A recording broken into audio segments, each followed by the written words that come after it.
भैया जी कहीं में आपका स्वागत है। और लखनऊ यूनिवर्सिटी का जिक्र हो, चमक आंख में ना दिखे, ये संभव ही नहीं है। 100 वर्ष का ये शताब्दी समारोह पूरे साल भर चलने वाला, छोटे छोटे प्रोग्राम्स कार्यक्रम होते रहेंगे लखनऊ यूनिवर्सिटी में। और वो प्रधानमंत्री जिसका जिक्र कर रहे थे तमाम पहलुओं का, उसको वो समेटे हुए वो संपदा। तमाम शुभकामनाओं के साथ, लेकिन जो सबसे बड़ी समस्या इस वक्त देश और दुनिया में, उसकी तरफ वो खातिब होते हुए भैया जी कहीं में। जी हाँ, सबसे पहले मैं अपने मेहमानों से तारुफ कराऊं, इससे पहले मैं दो अपने सहयोगियों के पास सीधे जाना चाहूंगा। एक दिल्ली में, दूसरे मुंबई में। प्रियंका कांडपाल हमारे साथ इस वक्त दिल्ली से हैं और मुंबई में हमारे साथ ज्योत्सना मौजूद हैं। हम दोनों के पास सबसे पहले रुक करेंगे, फिर मेहमानों की तरफ जिक्र करूंगा। मैं मेहमानों का तारुफ आपसे कराऊंगा।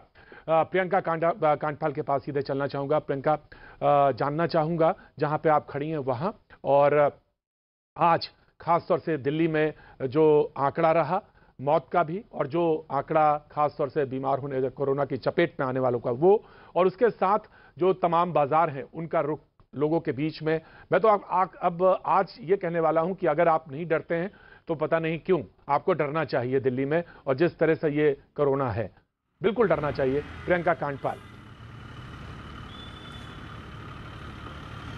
प्रतीक जी, इस वक्त हम पंजाबी बाग शमशान घाट के पास है। इस शमशान घाट पर मैं इसलिए खड़ी हूँ क्योंकि कोरोना की असल तस्वीर दिखाता है ये शमशान घाट। हालांकि फिलहाल बंद हो चुका है, लेकिन 90 कैपेसिटी है इसकी, और इस पर 90 कैपेसिटी के बाद भी लोगों की लंबी कतारें रहती हैं, जो कि साफ तौर पर बता रही हैं कि क्या हालात है दिल्ली में मौत के आंकड़ों का। अब कल के आंकड़ों की अगर बात की जाए तो 100 से ज़्यादा मौतें कल भी हुई हैं। लगातार 5वां दिन है जब 100 से ज़्यादा मौतें दिल्ली में हुई हैं। 6000 से ज़्यादा पॉजिटिव केसेस आए हैं और मृत्यु दर जो है वो बढ़ता जा रहा है। ऐसे में कोरोना के हालात जो है वो सुधरते हुए नजर नहीं आ रहे हैं। शमशान घाटों के बाहर लाइनें हैं, अस्पताल में बद इंतजामी के वीडियो सामने आ रहे हैं, केसेस लगातार बढ़ रहे हैं, और ऐसे में सरकार कह रही है कि वो आईसीयू बेड और इन सब के इंतजामों में लगी है। बाजारों में कहीं कोई परिवर्तन नजर नहीं आ रहा।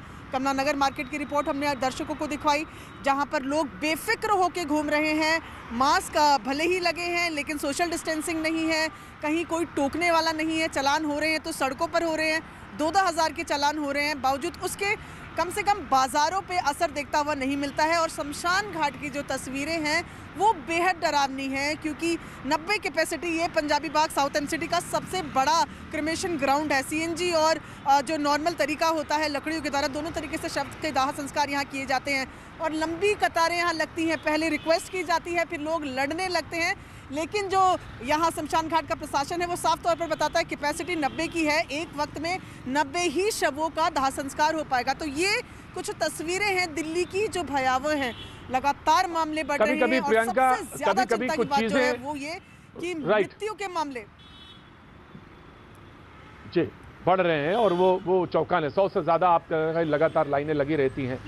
प्रियंका कांडपाल, जब आप विजुअल दिखा रही थी तो पीछे एक बग्घी जाती हुई, शादी की जो है बग्घी जाती हुई दिख रही थी। वो इस बात का, आज देवोत्थानी एकादशी है, विवाह आज से प्रारंभ हो रहे हैं। मैं नीचे एक पट्टी भी देख रहा था जिसमें लिखा हुआ था कि 200 तक अलाउड है। मैं आपसे प्रार्थना करता हूं कि अगर शादियों को आपको शरीक होना है तो बस आप सिर्फ डिजिटली शरीक होइए, शुभकामनाएं दीजिए, क्योंकि ये सब वक्त नहीं है इसमें कि आप शादी समारोह या विवाह में दिल्ली में या कहीं भी, दिल्ली खासतौर से मुंबई में या गुजरात में, राजस्थान में जहां हो वहां शरीक हो। और पीछे मैं देख रहा था एक बग्घी जा रही थी खाली, क्योंकि आज से शादियां शुरू हो रही हैं। प्रियंका, मैं आपके पास लौटूंगा, लेकिन मैं रुक करना चाहूंगा मुंबई, जहां पे ज्योत्सना हमारे साथ मौजूद हैं। ज्योत्सना, कहां पे आप मौजूद हैं और आपके पास कोरोना का अपडेट क्या है, जानना जरूरी है। ज्योत्सना। प्रतीक, अगर मुंबई की बात करें तो सबसे ज़्यादा मतलब मुंबई में ने जो है वो कोरोना की संख्या देखी है। मुंबई तो कोरोना का केंद्र बना हुआ था। 2 दिन पहले ही मुख्यमंत्री ने नई गाइडलाइन जारी की है, लेकिन अगर मुंबई की अभी की स्थिति की बात करें तो बहुत ही मुश्किल के हालात अभी आने वाले दिनों में पैदा हो सकते हैं, क्योंकि मुंबई में हमने देखा कि दिवाली से पहले जो है कोरोना मरीजों की संख्या कम होती जा रही थी, लेकिन दिवाली के बाद कोरोना मरीजों की संख्या जो है वो परसों हमने देखा 800 थी, कल हमने देखा 935 थी, और अभी हम देख रहे हैं कि कोरोना मरीजों की संख्या जो है वो करीब मुंबई की अगर सिर्फ बात करें तो 2.5 लाख से ज्यादा हो चुकी है। तो ऐसे में हम कह सकते हैं कि मुंबई में दूसरा जो लहर है, कोरोना की दूसरी लहर, वो आ चुकी है। हमारे साथ कुछ लोग मौजूद है, ये मुंबईकर है जिनकी यहाँ पर दुकानें, हम माटुंगा इलाके में जो दादर से ठीक अगला स्टेशन है वहां पर हम मौजूद है। हम लोगों से बात करेंगे क्योंकि अभी जो लॉकडाउन के निर्देश सामने आए हैं उसके बाद क्या क्या चेंजेस आए हैं, क्योंकि कोरोना की संख्या दिन ब दिन बढ़ती जा रही है, जो मौतों की संख्या जो है वो भी बढ़ती जा रही है। पहले मौत जो है वो पहले 10 या 12 हो गई थी दिवाली से पहले, लेकिन अब 19 से 20 रोजाना कोरोना से मरीज जो है उनकी मौत होती जा रही है। क्या बताना चाहेंगे कि आपकी कितना सर क्या बताना चाहेंगे कितना चेंजेस आपको दिखाई दे रहा अभी कोरोना के बाद? बहुत केसेस बढ़ चुका है माटुंगा में, और कोई भी पब्लिक सोशल डिस्टेंस मेंटेन नहीं करते। हम लोग एक माटुंगा में बिजनेसमैन है, कस्टमर भी समझते नहीं है, वो लोग बिल्कुल सोशल डिस्टेंस मेंटेन नहीं करते। तो जब कस्टमर नहीं समझते तो अब आप उनको क्या सूचना देते हो? कुछ नहीं, अभी क्या बोल सकते हो, वो लोग को समझना चाहिए ना खुद को। और सैनिटाइजर भी नहीं लाते, कुछ नहीं लाते, ऐसे ही बाहर निकल जाते, कभी भी आते गर्दी लगाते, कुछ मतलब नहीं समझाते। प्रतीक, आप देख रहे हो कि किस तरह से मतलब मुंबई तो भीड़-भाड़ वाला ही शहर है, यहाँ पर हमेशा भीड़ ज्यादा लगी रहती है, लेकिन ऐसे में जो बार-बार बताया जाता है कि मास्क लगाना होता है, सैनिटाइजर इस्तेमाल करना होता है, और ऐसे में लोग नहीं इस्तेमाल कर रहे। कहीं ना कहीं दिवाली के बाद की अगर बात करें तो दिवाली में जिस तरह से मुंबई की तस्वीरें हमने दिखाई थी कि किस तरह से लोग जो है बाहर आकर शॉपिंग कर रहे थे, सोशल डिस्टेंसिंग मेंटेन नहीं कर रहे थे, और इसी की वजह से अब नंबर जो है वो कोरोना के मुंबई में ज्यादातर वो भी बहुत तेजी से बढ़ते हुए नजर आ रहे हैं। प्रतीक। राइट ज्योत्सना, प्रियंका शुक्रिया, बहुत बहुत शुक्रिया। ज्योत्सना, बहुत बहुत शुक्रिया जो आपने अपडेट दिया, खासतौर से मुंबई और दिल्ली का। लेकिन हम जहां पे प्रियंका कांडपाल खड़ी थी वहीं से हम आज की अपनी डिबेट का आगाज करेंगे, शुरुआत करेंगे। हमारे साथ जो हमारे मेहमान मौजूद हैं उनका मैं तारुफ कराना चाहूंगा। आरपी सिंह साहब बीजेपी का पक्ष रखने के लिए हमारे साथ मौजूद हैं। मेरे साथ मजिंदर सिरसा साहब मौजूद हैं जो अकाली को रिप्रेजेंट कर रहे हैं, अकाली पार्टी को, बहुत बहुत शुक्रिया। डॉक्टर रोमिल टिक्कू साहब हमारे साथ मेडिकल फ्रेटर्निटी से हैं हमारे साथ, जो कि डॉक्टर हैं हमारे साथ, थैंक यू सो मच। हमारे साथ रीना गुप्ता मौजूद हैं जो आम आदमी पार्टी का यहाँ पर रिप्रेजेंटेशन कर रहे हैं, और हमारे साथ डॉक्टर राकेश गुप्ता डीएमसी से यहाँ पे मौजूद हैं जो कि बातचीत के सिलसिले को आगे बढ़ाएंगे। मैं सबसे पहले सिरसा साहब आपके पास आना चाहूँगा। मैंने वो वीडियो देखा आपका, और जब मैंने वो वीडियो देखा तो यकीन मानिए मैं डर गया उस वीडियो को देख के। और इसलिए नहीं कि वो अव्यवस्था है और वो व्यवस्थित, क्योंकि अगर आप तादाद से ज्यादा डेड बॉडीज आ जाएंगी तो मुश्किल तो होगी, लेकिन जिस तरह से हो रहा है वो अपने आप में डराने वाला है। और मुझे बेहद डर लगा इस बात को कहने में, कहीं कोई संकोच नहीं। अगर आज आप प्रोग्राम देख रहे हैं या प्रोग्राम को में कहीं या किसी तरह से जुड़े हैं, यकीन मानिए जो सिरसा साहब ने जो आज वीडियो दिखाया है, मैंने उसको देखा था, सिरसा साहब का जो वीडियो बहुत बहुत डराने वाला है, आपको कहीं ना कहीं से कपा देगा। सिरसा साहब।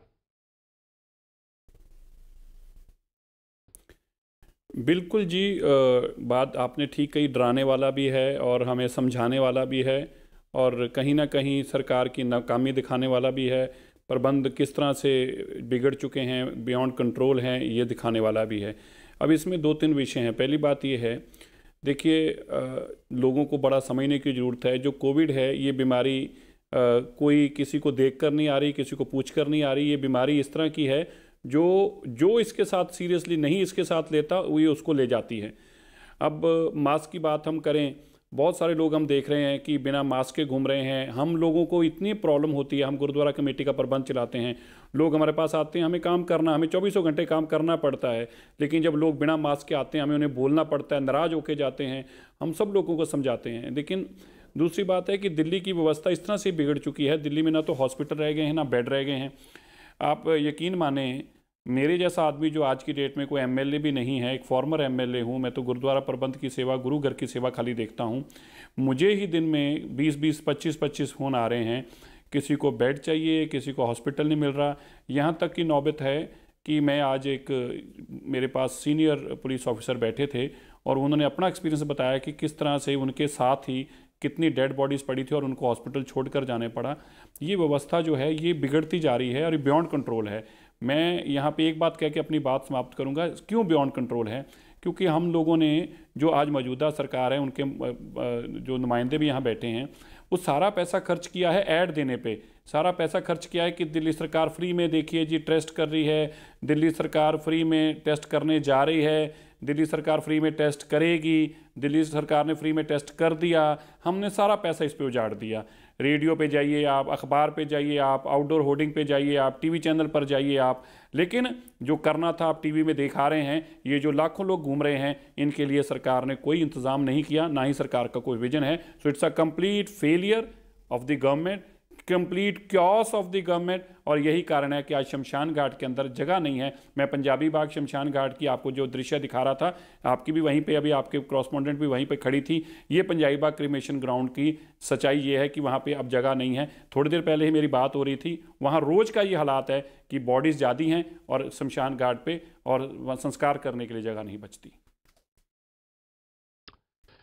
मैंने पूरी बात सुनी और आज कोई बहस नहीं करना चाहता। मैं यकीन मानिए कोई बहस नहीं करना चाहता, ना किसी से ना कोई बात कहना इस तरह की जिससे कि कोई इत्तेफाक पैदा हो। मैं ये चाहता हूं कि अगर आप प्रोग्राम देख रहे हैं या प्रोग्राम से जुड़े हुए हैं तो आप उससे कोई ना कोई कहीं से भी अगर कोई सबक लेना चाहते हैं तो प्लीज़ लीजिए, कैसे भी लीजिए। मास्क बहुत ज़रूरी है, सोशल डिस्टेंसिंग बहुत ज़रूरी है।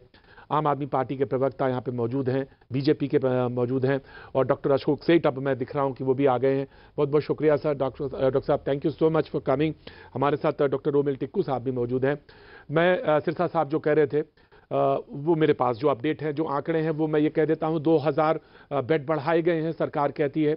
और जहाँ तक आईसीयू का सवाल है 1000 बेड अवेलेबल हैं। अगर कोई किसी को ज़रूरत है या किसी को कंडीशंस आ जाती हैं तो आम आदमी पार्टी कहती है या जो दिल्ली सरकार है उसका जो स्टेटमेंट है कि वो अवेलेबल हैं। बहरहाल ये बात वो आम आदमी पार्टी के प्रवक्ता क्लियर करेंगी।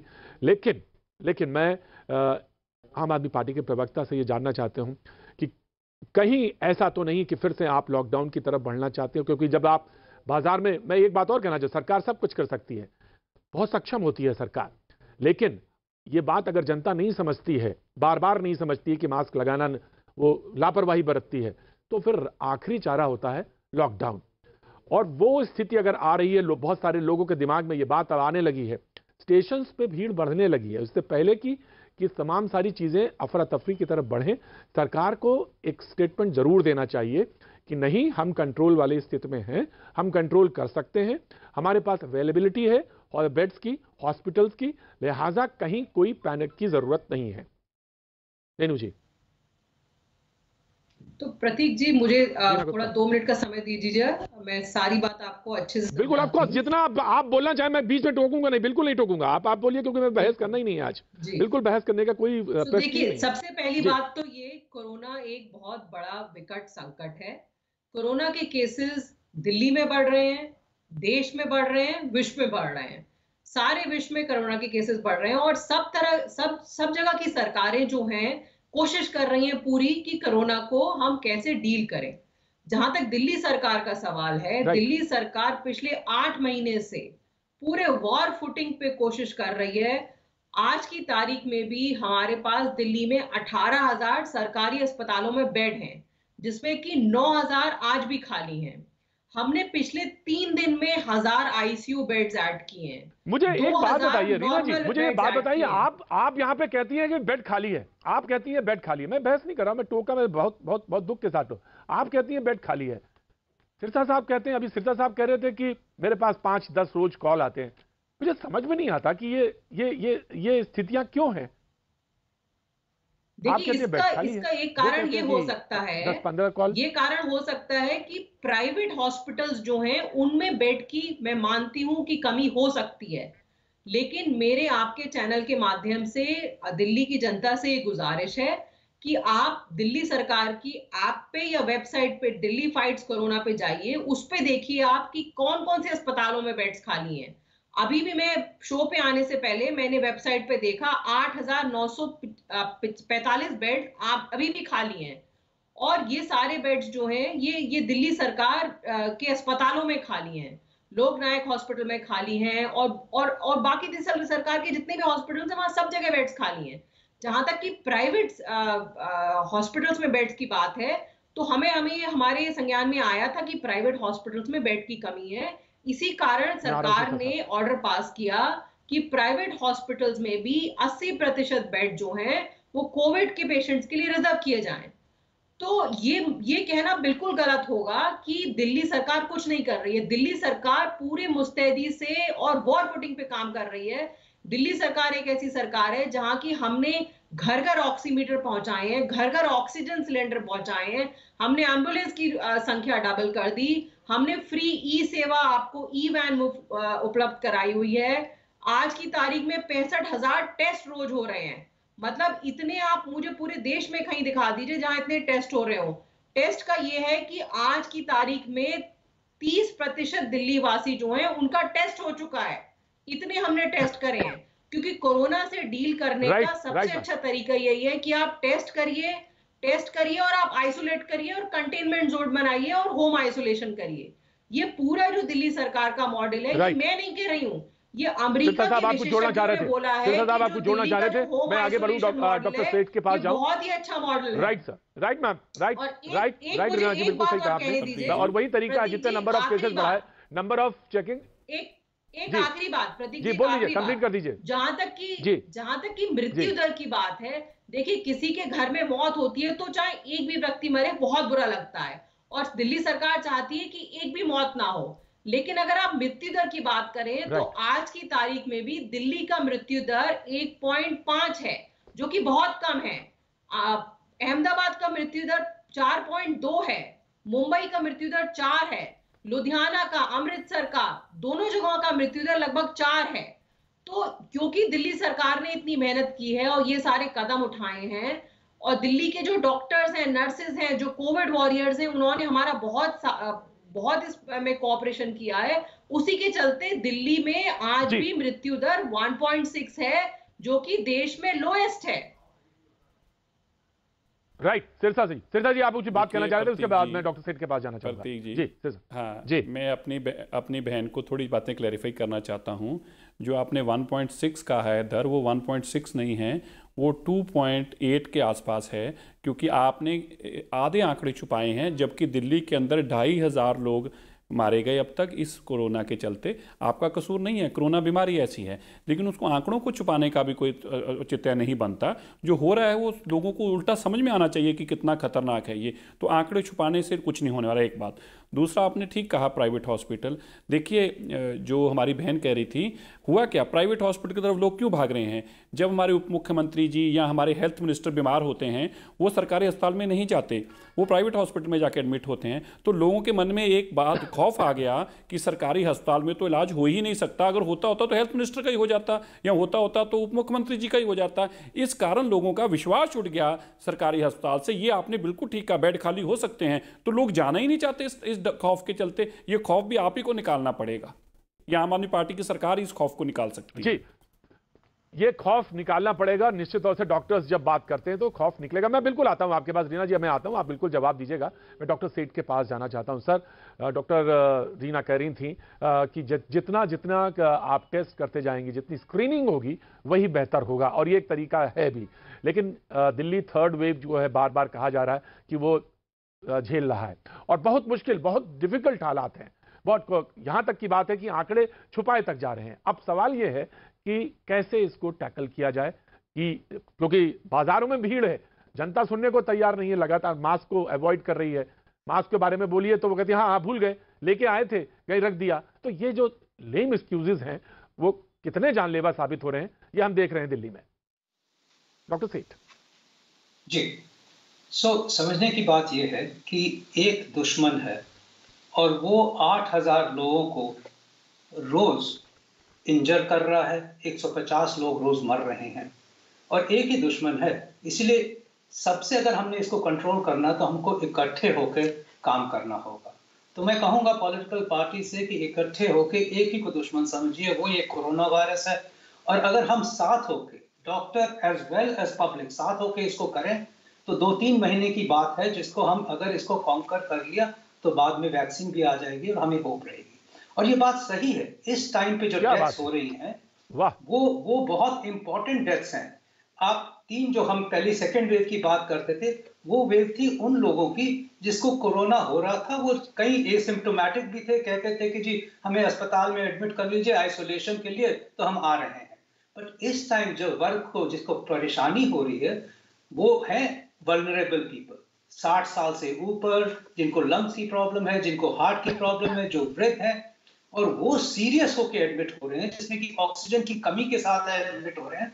और इसीलिए इस बार वो लोग नहीं है जो कहते हैं कि आइसोलेशन के लिए आए। इस बार रियली इंटेंसिव ट्रीटमेंट, और अगर वो नहीं मिली तो उनकी मौत हो रही है। इसीलिए आईसीयू बेड्स कम पड़ रहे हैं। बट एक बात मैं जरूर कहूंगा, आईसीयू बेड्स की कमी हर प्राइवेट अस्पताल में है। इस टाइम पे 0 बेड्स प्रैक्टिकली पहुंच गए हैं प्राइवेट हॉस्पिटल्स में। बट सिर्फ बेड्स की ही बात नहीं करनी चाहिए, हमें तो इंफ्रास्ट्रक्चर की भी जरूरत होती है, डॉक्टरों की भी जरूरत होती है, वेंटिलेटर्स की भी जरूरत होती है, और प्रॉपर केयर की भी जरूरत होती है। क्योंकि ये सबसे सिकेस्ट पेशेंट्स हैं, इनकी प्रॉपर केयर नहीं मिली और स्पेशलिस्ट केयर नहीं मिली तो ये मर जाएंगे। तो अब अग्री की 1000 अगर हमारे पास आईसीयू बेड्स हैं तो हम एक सिस्टम बनाएं जिसमें कि लोगों को हम उस बेड्स तक पहुंचा सकें पर्सनली, चाहे कोई भी इंफ्रास्ट्रक्चर सेटअप करें, बट लोगों को अस्पताल से अस्पताल एक वृद्ध सीरियस पेशेंट को लेके न जाना पड़े। वो मेरी बहुत बड़ी रिक्वेस्ट है, वो नहीं होना चाहिए, क्योंकि उसी चलते चलते ही पेशेंट मर जाता है, आपका फादर हो, आपका बहन हो, भाई। और तीसरी बात यह है कि मैं पब्लिक से डिसअपॉइंटेड हूं कि आपको बचने का एक ही तरीका है, मुझे बचने का एक ही तरीका है। गवर्नमेंट अपनी हर तरफ से कोशिशें कर रही है, हर तरह से इंफ्रास्ट्रक्चर प्रोवाइड करने के। माइंड यू, ये इंफ्रास्ट्रक्चर हिंदुस्तान में हमेशा कम ही पड़ता रहेगा क्योंकि पॉपुलेशन ही इतनी है। बट अगर हमने अपना ख्याल नहीं रखा, हम तो केयरलेस होके ये भी कह सकते हैं कि हमें तो कुछ होगा भी नहीं। बट याद रखिए, आपकी वजह से किसी दूसरे को जरूर होगा।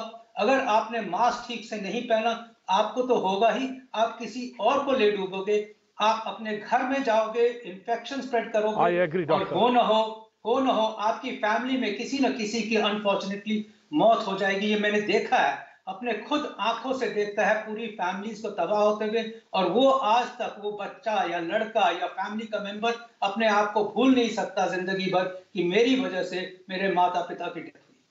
तो ये रियलिटी है लाइफ की। ये आप राइट डॉक्टर साहब, I agree, of course this is reality. Doctor साहब इससे कोई इनकार नहीं करेगा। राइट सर, एक बात मैं और कहना चाहूंगा, बोलिए sir, complete. You know, right sir, the worst examples, आज मैं अकेले बैठा हूं तो मास्क नीचे करके बात कर रहा हूं, आप भी एक कमरे में शायद अकेले बैठे होंगे, बट आप आज कितने भी टीवी इंटरव्यूज देख लीजिए, and these are prominent people, unfortunately many of them are setting bad examples for the public, and I don't want to name these people, but आप आज जितने भी इंटरव्यूज आपने लिया जो फेस टू फेस इंटरव्यूज हैं, आप देख लीजिए, चाहे वो कोई भी प्रोमिनेंट रेगुलेटर है, प्रोमिनेंट पॉलिसी मेकर है, प्रोमिनेंट पर्सन है, मास्क उतार के आपके रिपोर्टर्स के साथ फेस टू फेस बात कर रहे हैं। अरे उसी टाइम पे तो आपकी ड्रॉपलेट्स हर एक के ऊपर जा रही हैं, आपके चारों तरफ जो लोग हैं वो भी मास्क उतार के बात कर रहे हैं। क्या एग्जाम्पल हम पब्लिक के लिए सेट कर रहे हैं, जिनको हम रोज एजुकेशन दे रहे हैं। आई एग्री डॉक्टर साहब, आई एग्री डॉक्टर साहब, इट इज इसको अनफॉरगिवेबल है। हम उनको तो 2000 फाइन करते हैं, मैं तो कहता हूं आई एग्री डॉक्टर साहब, आई एग्री, क्योंकि उन सबको फाइन कर दिया जी। बिल्कुल बिल्कुल, मैं आपकी बात से बिल्कुल पूरी तरह से सहमत हूं, बिल्कुल पूरी तरह से सहमत हूं। मैं निश्चित तौर से मेरे कैमरामैन मुझसे लगभग यहां से 10 से 12 फीट की दूर पर हैं, और मैं अपना मास्क लेके बैठा हूं। और आपने डॉक्टर साहब एक बात, बिल्कुल अच्छी बात कही, ब्रेक पे जाना है। वो ये कहा कि ये वक्त जो है इस समय लड़ने झगड़ने का नहीं है, कॉन्ट्रडिक्शंस का नहीं है। और ऑफकोर्स बीजेपी के प्रवक्ता यहाँ पे मौजूद है, मैं उनके बारे में ये कह सकता हूं कि उन्होंने 10 लाख मास्क भिजवाए, और वो जो कि टर्बन, जो कि मान प्रतिष्ठा होती है सिख की, उससे बनाए और उन्होंने पूरे देश में बंटवाए। वो आज हमारे साथ मौजूद है, मैं उनसे भी बात करूंगा। और मैं डॉक्टर रोमिल टिक्कू, मैं आपके पास भी आता हूं। मैं मार्च अप्रैल में आपसे बात कर रहा था और मुझे नहीं मालूम था कि नवंबर दिसंबर तक आते आते ये स्थितियां आ जाएंगी। हालांकि आप मेडिकल फ्रेटर्निटी जरूर समझती होगी ये बात, लेकिन मुझे नहीं मालूम था कि ये स्थितियां इतनी ज्यादा खराब हो जाएंगी। डॉक्टर रोमिल टिक्कू, मैं आता हूं आपके पास एक छोटे से ब्रेक के बाद मैं फिर हाजिर होता हूं।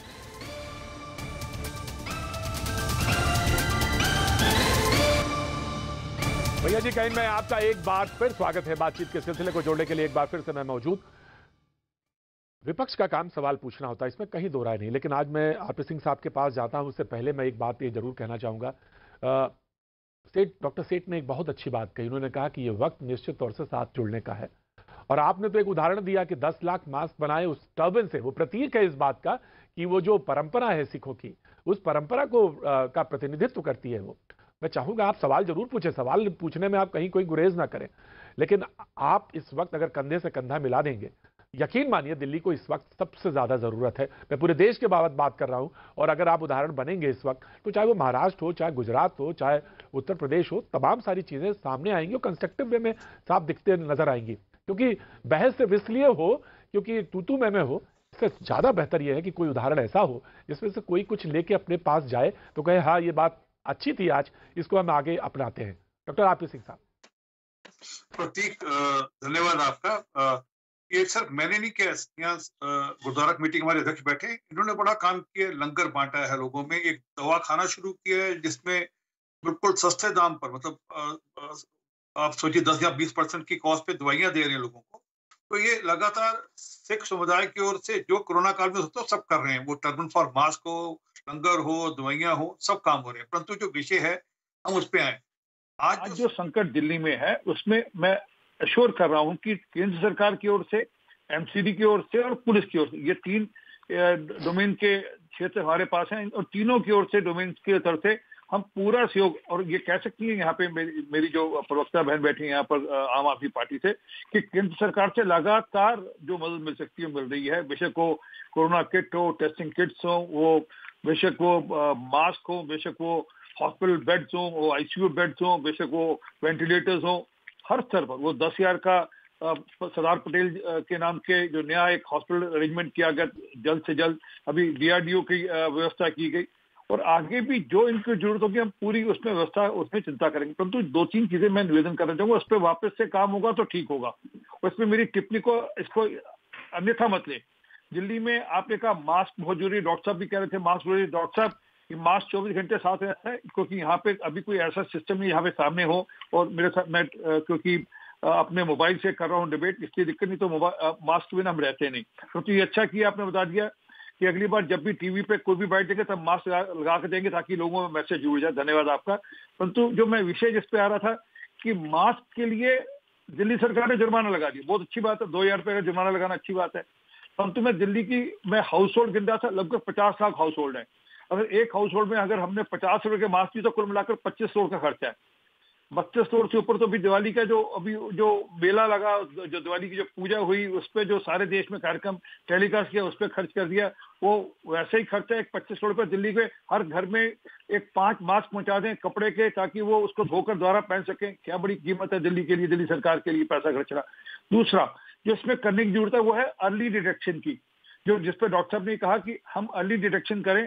उसके लिए एमसीडी का स्टाफ, मेरे यहाँ भी कल एमसीडी का स्टाफ आया था चेक करने की, किसी को बुखार नहीं, ऑक्सीमीटर लेकर आया, सब कर रहे हैं, अच्छी बात है, और उसमें पूरा कॉपरेशन आपको मिलेगा। परंतु लोगों के मन से ये भय हटाइए है कि आप अगर आपको है तो हम आपकी चिंता भी करेंगे। जो अभी सिरसा साहब ने कहा कि आपको यहाँ पे हॉस्पिटल बेड नहीं है, उसकी आपने एक ऐप की बात की, वो ऐप काम नहीं कर रही। हम बार बार डॉक्टर सेठ भी कई बार आपको कह चुके हैं, मैं भी आपसे निवेदन कर रहा हूँ, वो ऐप काम नहीं कर रही। उसकी जगह एक कॉल सेंटर शुरू कर दीजिए और उस कॉल सेंटर को कनेक्ट कर लीजिए डायरेक्टली। वहां पर आपने एक व्यक्ति छोड़ा, आपने कहा प्राइवेट हॉस्पिटल आपने एक व्यक्ति छोड़ा है, उसके साथ डायरेक्टली कनेक्ट कर लिए। 24 घंटे का कॉल सेंटर, 24 घंटे का व्यक्ति हॉस्पिटल में हो, वो फोन करे, तुरंत पूछे कि आपके नजदीकी कौन सा हॉस्पिटल है, कहाँ पे बेड अवेलेबल है, वहां हो जाए। और उन्होंने ठीक कहा कि लोगों का विश्वास नहीं है दिल्ली के सरकारी अस्पतालों पर, उस पर विश्वास जगाइए। जब मंत्री नहीं कराएंगे तो कैसे होगा। मंत्री कराने की छोड़िए, आज तक कोई मंत्री सरकारी अस्पताल में गया भी नहीं। वो तो मानिए अमित शाह जी खुद गए एलएनजेपी हॉस्पिटल, आज तक दिल्ली के मुख्यमंत्री या बाकी मंत्री नहीं गए वहां पे कि हम जाकर देखे क्या व्यवस्था है। ये आक्षेप नहीं है, परंतु ये विश्वास जगाने का एक तरीका है और हमको इसकी चिंता करने की जरूरत है। अगली बात है कि जो आपने घरों पे ट्रीटमेंट आप कर रहे हैं, उसमें एक चीज जो छूट रही है, शुरू से छूट रही है, उसकी अभी भी चिंता करने की जरूरत है, वो है कॉन्टैक्ट ट्रेसिंग। कॉन्टैक्ट ट्रेसिंग के नाम पे दिल्ली में काम नहीं हो रहा। कम से कम एक व्यक्ति, अगर मेरे को आज कोरोना हो रहा है तो कम से कम 25 लोगों की एवरेज से कॉन्टैक्ट ट्रेसिंग हो और उनको होम आइसोलेट किया जाए, उनका ट्रैकिंग हो, उनकी चिंता हो तो होगा। आपने कोई एजेंसी हायर कर ली जिसको 1500 रुपए देते हैं, जिसको होम आइसोलेशन में जिसको दवाई वाई दी जा रही होगी, नहीं दी जा रही होगी, उसको फोन करती नहीं करती जानकारी नहीं। जरा उसकी भी एक बार लिस्ट वेबसाइट पर डालना शुरू कर दें, थोड़ा उनकी भी जरा खबर लेनी शुरू कर दो, अच्छा होगा। और एक आखिरी बात, एक कंपोजिट ट्रीटमेंट सिस्टम भी, जिसमें लोगों को आज सरकारी अस्पताल जाते हो डर क्यों लग रहा है, क्योंकि पता है कि वहां पे हालत कैसी है क्या नहीं है। जरा रिक्वेस्ट है, जहाँ इतना पैसा आपने टीवी में वैसे खर्चा दिवाली के कार्यक्रम में, जहाँ और कार्यक्रम में आप विज्ञापन में करते हैं, जरा सरकारी अस्पताल का एक नजारा अपने किसी ऐड के अंदर दिखा कि सरकारी अस्पताल बहुत अच्छे हैं, देखिए आप आइए ट्रीटमेंट कराइए, और मुख्यमंत्री खुद चले जाए किसी अस्पताल में जाकर बोले देखो यार सब कुछ अच्छा है, आइए ना, आप क्यों प्राइवेट अस्पताल में जा रहे हो, क्यों खर्चा कर रहे हो, हमारे पास आइए हम ट्रीटमेंट करेंगे। तो इससे मिलकर काम होगा। और इसमें मैं वापस कह रहा हूँ, जो योगदान आपको सेंटर से, दिल्ली पुलिस से, एमसीडी से चाहिए, मैं कमेंट कर रहा हूँ आपको हर प्रकार का योगदान। मैं आ रहा हूँ डॉक्टर रोमेल, आ रहा हूँ इसके बाद। इसी सवाल पे मैं आपसे पूछूंगा, जब बेड खाली है तो लोग परेशान क्यों हो रहे हैं, मैं इस पे आता हूँ आपके पास डॉक्टर रोमेल, लेकिन रीना गुप्ता कुछ रिस्पॉन्ड करना चाहती हैं जी डॉक्टर आरपी सिंह के सवाल पे। प्रतीक जी, 2-4 चीजें। पहली बात तो ये कि दिल्ली सरकार कोई भी डेटा छुपाती नहीं है, हम पूरी पारदर्शिता में विश्वास रखते हैं। आप मुझे पूरे देश में एक कॉल से ऐसी सरकार दिखा दीजिए जिन्होंने कोरोना की वेबसाइट बना के सारा डेटा पब्लिक डोमेन में डाला हो, एक वेबसाइट मुझे दिखा दीजिए। और आज भी मुख्यमंत्री जी ने कहा है कि वो विशेषज्ञों को उन्होंने आमंत्रित किया है कि आप हमें बताइए कि हम डेथ रेट और कैसे कम कर सकते हैं। हमारे पास कुछ छुपाने के लिए है ही नहीं, सरकार दिन रात काम कर रही है, सरकार दिन रात मेहनत कर रही है, और हम सब विशेषज्ञों से, सब डॉक्टर से, सबसे कह रहे हैं आप आके हमारी मदद करिए, हमें कोई छुपाने का कुछ है ही नहीं, हम क्यों डेटा छुपाएंगे, पहली बात। दूसरी बात, मृत्यु दर जो है ये मेरा डेटा नहीं है, ये टाइम्स ऑफ इंडिया की रिपोर्ट है कि दिल्ली में मृत्यु दर सबसे कम है और अहमदाबाद में मृत्यु दर 4.2 है। ये मेरा डेटा नहीं है, टाइम्स ऑफ इंडिया का डेटा है। तीसरी बात, हम तो शुरू से कह रहे हैं कि दिल्ली देश की राजधानी है, तो दिल्ली में दिल्ली के लोग होते हैं और दिल्ली के आसपास के जो राज्य हैं, आज की तारीख में भी दिल्ली के 25% बेड, आईसीयू बेड्स आसपास के राज्यों के आए हुए लोगों ने लोग यूज कर रहे हैं, और हम उनका स्वागत करते हैं। यूपी, हरियाणा, राजस्थान, यहाँ सब पे स्वास्थ्य सेवाएं बहुत खराब है। यहाँ पे कोई बीमार होता है तो वो दिल्ली भागता है, दिल्ली देश की राजधानी है और उनका हक बनता है। इसीलिए हमने केंद्र सरकार से ये रिक्वेस्ट करी थी कि आप हमें 1000 आईसीयू बेड मुहैया कराएं, लेकिन मुझे इस बात का बहुत दुख है कि 10 दिन बीत गए, अभी तक सिर्फ 200 बेड हमें मिले हैं। तो मैं आरपी सिंह महोदय जी की के वास्ते से एक बार और अपनी दरखास्त भेजना चाहूंगी कि जल्दी से जल्दी हमें वो 1000 बेड मुहैया कराए जाए। सिरसा जी आपने कहा था कि आंकड़ों वाली बात सिरसा जी आपने कही थी, मैं आ रहा हूं सिंह साहब, मैं आ रहा हूं, वो बात उन्होंने क्लियर कर दी। आम आदमी पार्टी ने कहा कि भाई मेरी तो पहली ऐसी सरकार है जो कि वेबसाइट बना के सारे आंकड़े डाल रही है, और आप ये इल्जाम लगा रहे हैं कि हम मौत का आंकड़ा छुपा रहे हैं। सिरसा साहब, ये आपने बात लगाया था, उन्होंने क्लियर कर दी इस बात को। प्रतीक जी, मैं दो बातें उन्होंने गलत कही है, मैं दोनों उनको क्लियर कर दूं। आंकड़ा क्या है? आंकड़ा ये है कि जो क्रिमेशन ग्राउंड के अंदर डेथ्स हो रही हैं वो आंकड़ा है, और क्रिमेशन ग्राउंड जो है वो north municipal corporation, south municipal corporation, east municipal corporation, तीनों ने अपने आंकड़े जारी किए कि इतने लोगों की यहाँ डेथ हुई, क्योंकि वहाँ तो रिकॉर्ड मेंटेन होता है। आम आदमी पार्टी क्या कहती है? आम आदमी पार्टी जो इनके हॉस्पिटल में आदमी आता है उसको दिखा देते हैं कि देखिए जी हमारे हॉस्पिटल में डेथ हुई, उसको खाली डेथ मानते हैं। जो बाकी हॉस्पिटल्स हैं, जो घर में कोरोना ट्रीटमेंट कराते कराते एक्सपायर हो गए, या जिनको ट्रीटमेंट मिला ही नहीं, एम्बुलेंस में तड़पते रह गए। देखिए हमारे मैं आपको नाम लेके बताने जा रहा हूँ प्रतीक जी, हमारे एक इलेक्टेड मेंबर थे जिनका नाम था सरदार मनमोहन सिंह, जो जमुना पार से, अनारकली से मेंबर थे, इलेक्टेड मेंबर। उनको 11 हॉस्पिटल लेके जाया गया, 11, 1 नहीं, 2 नहीं, 3 नहीं, 4 नहीं, 5 नहीं, 6 नहीं, 7 नहीं, 8 नहीं, 9 नहीं, 10, 11 हॉस्पिटलों में जाके फिर उनको नोएडा हॉस्पिटल में जाके जगह मिली, जो कि वहाँ के मेंबर पार्लियामेंट का एक हॉस्पिटल है, वहाँ ले जाना पड़ा और उनकी डेथ हो गई। हमने इन चीज़ों को बड़े नज़दीक से देखा है। खाली टीवी पर ही आकर बोल देना हम आंकड़े छुपाते नहीं हैं। आंकड़े क्या है? आप आज आंकड़ा भी क्लियर हो जाएगा, आप अभी बता दीजिए, नहीं तो अभी जानकारी लेके बता दीजिए फ़ोन पे प्रतीक जी को कि आज आपके आंकड़े के मुताबिक पंजाबी बाग क्रिमेशन ग्राउंड में कितनी डेथ हुई। तो आप कहेंगे हमारे पास क्रिमेशन ग्राउंड का डेटा नहीं है, हम तो हॉस्पिटल से डेटा दे सकते हैं। बस यही अंतर है, क्रिमेशन ग्राउंड में सच्चा डेटा है, आपके पास वो डेटा है जो आप दिखाना और सुनना चाहते हैं। दूसरी बात आपने बड़ी एक बात कही, मैं आपको क्लैरिफाई करना चाहता हूं। एक मिनट प्रतीक जी, देखिए ऐसे तो मतलब कोई भी एग्जाम्पल कि हम फलाने को 11 जगह लेके गए, 12 जगह लेके गए, ये सब टीवी पे आके कहने से उससे कोई फायदा नहीं है। जहां तक आंकड़े की बात रही, तो आंकड़े की बात यह है कि जितने भी कोविड और कोविड से रिलेटेड डेथ्स हैं वो पूरी की पूरी 100% इन आंकड़ों में कैप्चर होती है। लेकिन कुछ नेचुरल डेथ्स भी हैं, मतलब ऐसा तो नहीं है कि लोग नेचुरल कारणों से लोगं की डेथ होनी बंद हो गई है। क्रिमेशन ग्राउंड में नेचुरल डेथ के लोग भी जाते हैं और कोविड के लोग भी जाते हैं। क्रिमेशन ग्राउंड नहीं होती, नहीं होते, नहीं जाते। जो कोविड के क्रमेशन ग्राउंड है वहां काफी कोविड के जाते हैं। मैडम आपको ये भी जानकारी नहीं है, आप प्रवक्ता हैं, आप जानकारी रखिए। जो कोविड के लिए स्पेसिफिक क्रमेशन ग्राउंड है वहां पे नेचुरल डेथ के लोग नहीं जा सकते। आपको जानकारी नहीं तो मेरा कसूर तो नहीं है ना। क्रमेशन ग्राउंड में जितने लोग जा रहे हैं उनके आंकड़े पूरे कैप्चर हो रहे हैं। जो लोग कोविड क्रमेशन ग्राउंड में जा रहे हैं उनके आंकड़े पूरे 100% कैप्चर हो रहे हैं। कोई टीवी आके आप एक नेशनल टीवी पे आके झूठ बोल रहे हैं कि उस क्रमेशन ग्राउंड में दूसरे लोग भी जाते हैं। आप ऐसा झूठ मत बोले ना, आप तथ्य सामने झूठे तो टीवी पे सर आप मेरे से उम्र में बहुत बड़े हैं, इसलिए मैं ये नहीं कह रही, मैं इसलिए ये आपके से बस ये गुजारिश कर रही हूँ कि आप भी अगर टीवी पे आके कुछ बोल रहे हैं तो थोड़ी जिम्मेदारी के साथ बोलिए। मैं पूरी जिम्मेदारी से बोल रही हूँ कि हमारी सरकार कोई आंकड़े नहीं छुपा रही। क्या कह रहे हैं कि और हम पूरे आप बिल्कुल 100% में प्रतीक जी को पूरा डेटा शेयर कर दूंगी किस तरह से हम आंकड़े ले रहे हैं और किस तरह से आंकड़े कैप्चर हो रहे हैं। नहीं बहन, जब आपने यही कह दिया कि उस क्रमेशन ग्राउंड में नेचुरल डेथ वाले लोग आते हैं तो आंकड़ा तो अपने आप ही छिप गया। आपने उसको नेचुरल डेथ बता रहे हैं जबकि वो स्पेसिफिक है। जैसे पंजाबी बाग क्रेमेटोरियम है, यहाँ पे नेचुरल डेथ वाला आदमी नहीं आ सकता। आपकी जानकारी के लिए इस तरह नेचुरल डेथ के लिए अलग क्रेमेटोरियम बना रखे हैं। जो क्रमेशन ग्राउंड स्पेसिफिक बना रखे हैं वो कोविड के लिए हैं। इसीलिए हम आपको बता रहे हैं आपके आंकड़े गलत इसीलिए हो रहे हैं क्योंकि आप दोनों को मिक्स करके चल रही हैं। बिल्कुल नहीं सर, बिल्कुल मिक्स नहीं हो रहे हैं। मैं डॉक्टर रोमिल मैं आपके पास, मैं आपका रीना मैं आ रहा हूं आपके पास। जो क्लैरिफाई आप क्लैरिफाई कर दीजिएगा रीना, आप बिल्कुल क्लैरिफाई कर दीजिएगा। डॉक्टर रोमिल टिक्कू के पास जाना चाहता हूं, ब्रेक का वक्त है, लेकिन डॉक्टर साहब मैं आपके पास आना चाहता हूं और ये कहना चाहता हूं कि सवाल ये है कि जब बेड्स खाली हैं, डॉक्टर अशोक सेठ भी उस बात को कह रहे थे और आम आदमी पार्टी के प्रवक्ता ने भी कहा कि सरकारी अस्पतालों में भी खाली है बेड। अब सवाल यह कि वहां नहीं जाके किसी की डेथ हो जाए सिर्फ इसलिए कि वो अस्पताल में उसको बेड ही नहीं मिला जबकि सरकारी अस्पतालों में खाली है, तो ये तो इंश्योर करना पड़ेगा ना, चाहे वो मेडिकल फ्रेटर्निटी से हो, चाहे सरकार की तरफ से हो, चाहे वो टेलीविजन के तमाम सारे प्रोग्राम्स के जरिए हो, लेकिन लोगों को इलाज तो मिले कम से कम। वो जाए तो कि एक जगह से दूसरी जगह अस्पतालों में चक्कर काटते नहीं और बेड खाली रहे।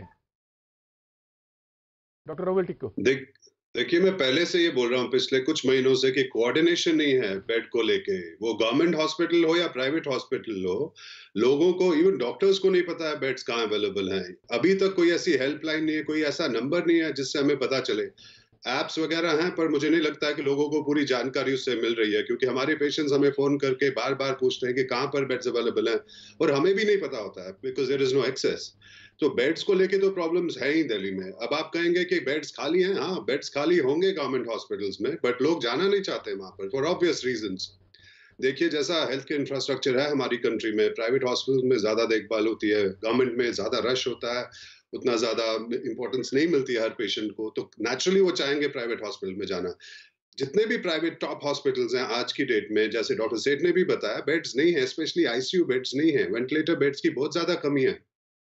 बट ये भी बोलना कि गवर्नमेंट सॉरी अपना काम नहीं करी, वो भी गलत है। सारा हम दोष गवर्नमेंट पे नहीं दे सकते।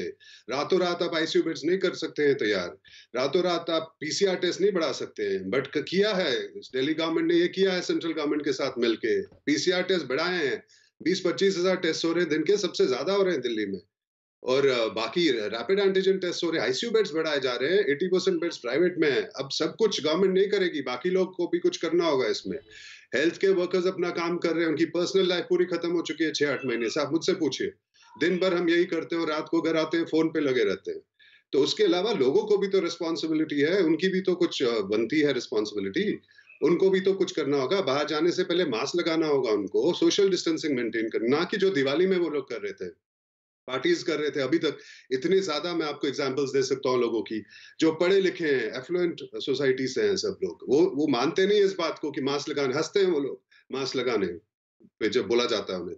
तो ऐसे ही तो बीमारी फैल गई है दिल्ली में। दिल्ली में क्या पोल्यूशन तो है ही, यहाँ तो बहुत सारी प्रॉब्लम्स हैं। डॉक्टर रोमिल, मैं आपकी बात से बिल्कुल आपकी बात से सहमत हूं, बिल्कुल बात से आपकी सहमत हूं। सवाल यही है जी में क्वारंटीन में वो भी फॉलो नहीं कर रहे हैं नॉर्म्स को। उनको भी पता होना चाहिए कि क्या करना है क्या नहीं करना है। चेस्ट पेन और ये सांस फूल रहा है, सैचुरेशन कम हो रहा है, तब जाके उन्हें हॉस्पिटल जाना है। और कहाँ जाना है, कैसे जाना है, इसकी एक बहुत जरूरत है कोऑर्डिनेशन की, एक नंबर की, कि कहाँ फोन किया जाए, कहाँ से पता चले। और अगर कोई बीमार आदमी इमरजेंसी में, ये बात सच है, ऑफकोर्स इस बात है, जब इमरजेंसी हो, जब ऐसी इमरजेंसी हो तो कहां जाना है, क्या करना है, ये बात दिमाग में बिल्कुल क्लियर होनी चाहिए। डॉक्टर हॉस्पिटल में ये बोला जाता है कि थोड़े से ब्रेक का है। जी जी, ऑफ कोर्स मैं आ रहा हूँ डॉक्टर साहब, आ रहा हूँ आपके बाद डॉक्टर सेठ के पास जाना चाहता हूँ और वहां से बात सवाल ये है कि आखिर हम खड़े कहाँ इस बार नवंबर में है, एकदम आखिरी हफ्ते में और दिसंबर की तरफ बढ़ रहे हैं और ये कहा जा रहा है बीमारी बढ़ रही है, बहुत ज्यादा बढ़ रही है तेजी के साथ, मुश्किलें आने वाली हैं, तो हमें क्या तैयारी है, क्या तैयारी ये जो मुश्किल है वो कितनी बड़ी हो सकती है, जानेंगे। लेकिन वक्त एक छोटे से ब्रेक का।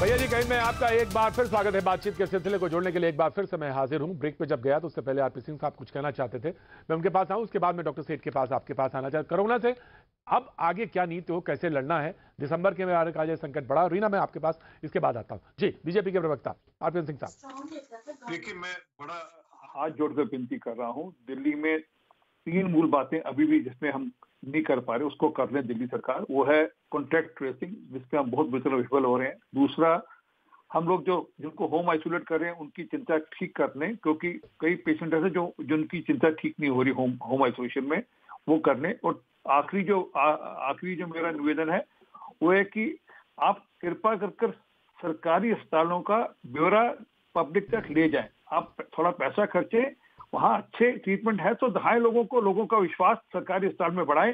आपके जो बेड खाली है लोग वहाँ जाएं, बनस्पत की महंगे अस्पताल में जाकर वहाँ ट्रीटमेंट कराएं और ना ट्रीटमेंट होने पे जल्दी छोड़कर बाहर जाकर ट्रीटमेंट कराएं। इतने 3 निवेदन मेरे, इसमें कोई झगड़ा नहीं, आपसे विनती कर रहा हूँ। और दिल्ली की जनता से वो अपील है कि कॉन्टैक्ट ट्रेसिंग मास्क बहुत जरूरी है और सोशल डिस्टेंसिंग बहुत जरूरी है। इसके अलावा कोई रास्ता नहीं, जब तक वैक्सीनेशन नहीं आता इसके अलावा कोई रास्ता है नहीं दिल्ली के लिए। जी रीना जी आप जवाब देना चाहें जल्दी दे दीजिए, उसके बाद मैं डॉक्टर सेठ के पास जाना चाहूंगा। देखिए प्रतीक जी, ये समय ऐसा है कि हम सबको मिलके काम करना है और बड़ी दुख की बात है कि सिरसा जी यहाँ पे आके डेड बॉडी की पॉलिटिक्स कर रहे हैं। तो दिल्ली सरकार जो है पूरे सारे कदम उठा रही है। और जहां तक कि हेल्पलाइन का सवाल है, आज आप वेबसाइट पे जाइए, वेबसाइट पे एक हेल्पलाइन है, एक कोरोना हेल्पलाइन है, एक जो कोरोना पॉजिटिव पेशेंट्स है उनके लिए हेल्पलाइन है। पहली बात। दूसरी बात, जब से आम आदमी पार्टी की सरकार दिल्ली में आई है, हम सालाना 10% अपना बजट हेल्थ पे खर्च करते हैं। हमने दिल्ली के सरकारी अस्पतालों की काया पलट कर दी है। और आपके चैनल के माध्यम से मैं सबसे ये आग्रह करना चाहूंगी, अगर आप पॉजिटिव टेस्ट होते हैं तो प्लीज दिल्ली के सरकारी अस्पतालों में जाइए, अपना इलाज कराइए। तीसरी बात, मैं सिंह साहब के माध्यम से ये गुजारिश करना चाहूंगी कि जो एमसीडी के अस्पताल है उनकी बुरी हालत है। रोज ही एमसीडी के अस्पताल के कर्मचारी, सफाई कर्मचारी, नर्स, डॉक्टर्स वो स्ट्राइक पर जा रहे हैं, उनकी तनख्वाह नहीं पे हो रही है। तो एक बार सिंह साहब अगर इसमें थोड़ा सा इंटरेस्ट ले तो एमसीडी के अस्पतालों की थोड़ी सी हालत सही करी जा सके, तो इससे भी दिल्ली की कोरोना की उसमें मुहिम में हमें बहुत बहुत बड़ी मदद मिलेगी। चौथी बात, जितने भी दिल्ली के आसपास के राज्य हैं, नोएडा हो चाहे गाजियाबाद हो, मेरे चाचा जी गाजियाबाद में रहते हैं, गाजियाबाद में कहीं टेस्टिंग नहीं हो रही है, मुझे उनको दिल्ली लाके उनकी टेस्टिंग करानी पड़ी। तो दिल्ली के जो आसपास के जो राज्य हैं उनके भी लोग जो हैं उनको दिल्ली आना पड़ रहा है। तो सिंह साहब के माध्यम से एक और गुजारिश है कि दिल्ली के आसपास के राज्य जैसे कि हरियाणा और यूपी, जहां पे बीजेपी की सरकार है, वहां पे भी थोड़ा सा अगर इस बात पे मुहिम शुरू करी जा सके कि वहां पे टेस्ट हो सके, तो इससे भी दिल्ली का जो मृत्यु दर है और दिल्ली का जो पॉजिटिविटी रेशो है दोनों कम हो पाएंगे। राइट सिद्धार्थ साहब कुछ जवाब कहना चाह रहे थे। प्रतीक सिद्धार्थ साहब जी। प्रतीक जी, पहले तो उन्होंने कहा, देखिए अगर वहाँ पे शमशान घाट के अंदर लोग को संस्कार करने के लिए जगह नहीं मिलेगी और हम नहीं बोलेंगे तो ये बिल लगता है उन लोगों के साथ बेइंसाफी होगी। जो लोग बेचारे संस्कार भी ना करा पाएँ, चलो इलाज ना करा पाएँ, उसके बाद संस्कार भी ना करा पाएँ, तो ये तो बेइंसाफी होगी अगर हम नहीं बोलेंगे। तो वो बोल रहे हैं कि हम राजनीति नहीं कर रहे, राजनीति आप कर रहे हैं, जो इतना कुछ गिना दिया। पर मैं आपको सलाह दे देता हूँ, आपने माननी नहीं माननी आपके हाथ में है। बजाय आप ये जो आपने अभी आह्वान किया ना, यहाँ से आपने सब लोगों के लिए कहा, मैं दिल्ली के लोगों को आग्रह करती हूँ, अच्छा होगा पहले आप ये आग्रह कीजिए कि मैं दिल्ली के एमएलओ को आग्रह करती हूँ, आम आदमी पार्टी के कार्यकर्ताओं को भी आग्रह करती हूँ कि आप सरकारी अस्पतालों में विश्वास रखिए। ठीक है, मनीष सिसोदिया जी सरकारी अस्पताल में नहीं विश्वास रख पाए, सत्येंद्र जैन जी भी सरकारी अस्पताल में नहीं विश्वास रख पाए, तो कोई बात नहीं, हमसे एक भूल हुई है, लेकिन हम अपने एमएलओ को आग्रह करेंगे आगे से हम सरकारी अस्पतालों में विश्वास रखेंगे। एक बात। दूसरी बात, ये बार बार एक बात कहते हैं हमने बेड बढ़ाए। देखिए दिक्कत कहाँ है, बेड की दिक्कत तो नहीं है, दिक्कत तो डॉक्टर की है। मरीज को डॉक्टर चाहिए, डॉक्टर तो है ही नहीं है। हमने बेड बजा दिया, बेड पे बेड, तो प्रॉब्लम क्यों है? सरकारी अस्पताल से मरीज क्यों भाग रहा है? आप किस तरह की बातें कर रहे हैं? बेड बढ़ेंगे तो बेड के साथ-साथ डॉक्टर्स भी तो बढ़ेंगे सिरसा जी। नहीं हम चाहते हैं, हम जरूर चाहते हैं। आप इस नेशनल चैनल पे रीना जी बता दीजिए, आप बोलने दीजिए ना हमें, आप सच तो बोलने दीजिए, आप सच तो बोलने दीजिए। सच कड़वा क्यों लग रहा है आपको? देखिए सच कड़वा होता है, सच नहीं सुना जाता, बड़ा मुश्किल होता है सच को सुनना, बड़ा मुश्किल हो जाता है सच सुनना। लेकिन आप बोलने दीजिए ना, हमें बोलने दीजिए। आपको सवाल पूछेंगे, सवाल का जवाब दे दीजिएगा। आप प्रतीक जी को जवाब दीजिएगा ना, आप प्रतीक जी को जवाब दीजिएगा, आप प्रतीक जी को जवाब दे दीजिएगा। आप झूठ मत बोले यहाँ पे आकर, एक नेशनल चैनल पे आकर झूठ मत बोले, झूठ बोलना बंद करें। और मैंने बताया सबसे पहले आप, अच्छी बात है, अपने एमएलए को आह्वान करें, आप अपने एमएलए को कहें वो सरकारी अस्पतालों में विश्वास रखें। जब तक आपके मुख्यमंत्री, आपके मंत्री नहीं विश्वास रखेंगे ना, आप झूठ बोलना बंद करें। देखिए ये गलत है ना, आप झूठ भी बोलेंगे और दूसरे को बोलने भी नहीं देंगे। आप बोलें झूठ, अगर झूठ ही बोलना है तो बोलें, और बोलें, बड़ा बोलें। राइट सिरसा साहब, ठीक है सिरसा साहब, मैं डॉक्टर सेठ के पास जाना चाहता हूं। डॉक्टर साहब सेठ, ये तो तर्क राजनीतिक गलियारे में चलते रहेंगे। आपने पहले ही आह्वान किया था कि सवाल यह है कि मिलके लड़ाई लड़ने का वक्त है। अब आखिर हो क्या दिल्ली में, कैसे निपटा जाए सर? कोई रणनीति, कोई चीज जो सरकार को सुझाई जाए। सरकार को अगर मालूम है तो वो इम्प्लीमेंट हो रही है, तो कैसे हो रही है, लोगों को समझ में आए, तमाम सारी चीजें। हाँ, ये बात जरूर है कि हमको मास्क लगाना है, हमको सोशल डिस्टेंसिंग फॉलो करनी है, ये हमारे हिस्से में है। अगर हम ये नहीं कर रहे हैं तो यकीन मानिए कोई नहीं बचा पाएगा आपको, अगर आप दिल्ली में रहते हैं या कहीं भी रहते हैं तो। जी डॉक्टर अशोक सेठ। प्रतीक जी, सबसे बड़ी इस बात की है कि worst is still to come. मैं ये कहता रहता हूँ, ज्यादातर डॉक्टर्स भी यही समझाएंगे कि जो हम आजकल में परेशानी फेस कर रहे हैं, 1.5 गुना अगले 6 हफ्ते में हो जाएगी। ये जो हम अभी, अगर हम सेटिस्फाइड हैं कि हमने बहुत कुछ कर दिया, तो हमें तो 6 हफ्ते की और 2 महीने की प्लानिंग करनी है। आपको सिंपल बातें समझाता हूं और पब्लिक को भी समझा रहा हूं। ये ठंड तो ऐसी की ऐसी ही रहेगी, इससे बढ़ेगी। जो पोल्यूशन है, जो स्मॉग है, वो इससे ज्यादा ही होएगा। जो वृद्ध लोग हैं, उनके चेस्ट इन्फेक्शंस, हार्ट डिजीज, वो वैसे ही विंटर्स में बढ़ती है। जिनकी लंग प्रॉब्लम्स होती हैं, ये सब विंटर्स में बढ़ती ही हैं। जहां तक कांग्रीगेशन का सवाल है, हम कहते हैं अभी दिवाली आई थी तो दिवाली नहीं तो कुछ और आ जाता है। फेस्टिवल्स तो हिंदुस्तान में होते रहते हैं। और 5वीं बात ये है कि ये समझने की बात है कि डिसिप्लिन में अनफॉर्चुनेटली हिंदुस्तान कोई अव्वल नंबर पे नहीं है। सेल्फ डिसिप्लिन हिंदुस्तान में आपको पता ही है कि बहुत कम है। और इनफैक्ट जहां तक डिस्टेंसिंग का सवाल है, तो जहां एक तरफ पढ़े लोग भी डिस्टेंसिंग नहीं कर रहे, पार्टियां कर रहे हैं, तो अनफॉर्चुनेटली हमारा सोशियो इकोनॉमिक स्टेटस भी ऐसा है कि 20 फीट की दूरी में तो 5 फैमिली रह रही हैं। उनके लिए तो सोशल डिस्टेंसिंग या फिजिकल डिस्टेंसिंग तो एक जोक है। तो आप समझिए ये बात को कि इतनी डेंसिटी जो पॉपुलेशन की है, इसमें डिजीज बढ़ ही सकती है। देयर इज नो वे कि वो कम होती जाए। ये ठीक है कि किस हद तक बढ़ेगी, ये 5 गुना होगी या 2 गुना होगी, तो हमें आगे देख के चलना। और एक बात और समझाना चाहता हूँ सबको, एसिम्प्टोमेटिक पॉजिटिव एक रियलिटी है। जो हम कहते हैं ना कि हमने पिकअप कर लिया 20-25% एंटीबॉडीज, एक्चुअली एटलीस्ट हजारों लोग वहां पे हैं जिनकी, क्योंकि टेस्टिंग में पिकअप नहीं हुआ, तो एसिम्प्टोमेटिक पॉजिटिव घूम रहे हैं, जो कि दूसरों को इन्फेक्ट करते ही जा रहे हैं। कॉन्टैक्ट ट्रेसिंग की बात आई, जो कि बहुत अच्छी बात थी। इन सबको अगर आप पुट इन कर दो, और अगर आप वो विजुअल्स जो देखते हो, दिखाते हो, जिसमें कि बाजारों में इकट्ठे, उनको तो आप डिस्टेंसिंग की बात ही नहीं कर सकते, मास्क की बात ही नहीं कर सकते। वो ऐसे सोशियो इकोनॉमिक स्टेटस में है कि उनको समझा भी नहीं सकते अनफॉर्चुनेटली। तो अगर हमें आज की बात करनी है तो हमें 6 हफ्ते आगे की भी बात करनी है। इससे 1.5 गुना बेड चाहिए होंगे, इससे और सीरियस लोग होंगे, और हमें अभी डॉक्टर रोमिल टिक्कू 6 हफ्ते आगे क्या होगा दिल्ली में? डॉक्टर रोमिल टिक्कू 6 हफ्ते की क्या प्लानिंग होनी चाहिए दिल्ली के लिए? कि जैसे डॉक्टर सेठ बता रहे हैं, केसेस बढ़ेंगे, प्रदूषण बढ़ेगा, टेम्परेचर्स डिप होंगे, लोग लापरवाह हैं, केसेस बढ़ते जाएंगे, आईसीयू बेड्स बढ़ाने पड़ेंगे। लोगों को ये समझना होगा कि अगर ऐसे ही होता रहा तो हमारा हेल्थ के इंफ्रास्ट्रक्चर फ्लॉप हो जाएगा, पूरा खत्म हो जाएगा, जैसे यूरोप में हुआ था। वो ना हो, इसलिए हमें अभी से सावधानी बरतनी होगी। और गवर्नमेंट को तो करना ही है, आईसीयू बेड्स बढ़ाने हैं, टेस्टिंग बढ़ानी है, आइसोलेशन करनी है, और साथ में हम लोगों को भी समझना है सावधानी बरतनी ही होगी। बहुत जरूरी है, ये सावधानी बरतनी ही होगी। ये दी मोस्ट इंपॉर्टेंट थिंग है, ये सबसे महत्वपूर्ण चीज है, सावधानी बरतनी ही होगी। आज अभी सिर्फ इस नोट पे, कल फिर होगी मुलाकात, बने रहिए हमारे साथ। नमस्कार, मैं हूं अमीश देवगन। उत्तर प्रदेश की योगी आदित्यनाथ सरकार ने लव जिहाद पर अध्यादेश पास कर दिया है। हालांकि अध्यादेश में कहीं भी लव जिहाद शब्द का इस्तेमाल नहीं किया गया है, लेकिन इस अध्यादेश में साफ कहा है कि धोखे से धर्म बदलवाने पर 10 साल तक की सजा होगी। इसके अलावा धर्म परिवर्तन के लिए जिलाधिकारी यानी डीएम को 2 महीने पहले सूचना देनी होगी। लेकिन योगी सरकार के इस फैसले पर सियासी बवंडर तूफान खड़ा हो गया है। कांग्रेस और समाजवादी पार्टी का कहना है कि लव जिहाद के नाम पर भारतीय जनता पार्टी सिर्फ राजनीति कर रही है और समाज को बांट रही है। उधर हरियाणा के गृह मंत्री अनिल विज ने योगी आदित्यनाथ जिंदाबाद का नारा लगाते हुए कहा है कि अब हरियाणा में भी लव जिहाद के खिलाफ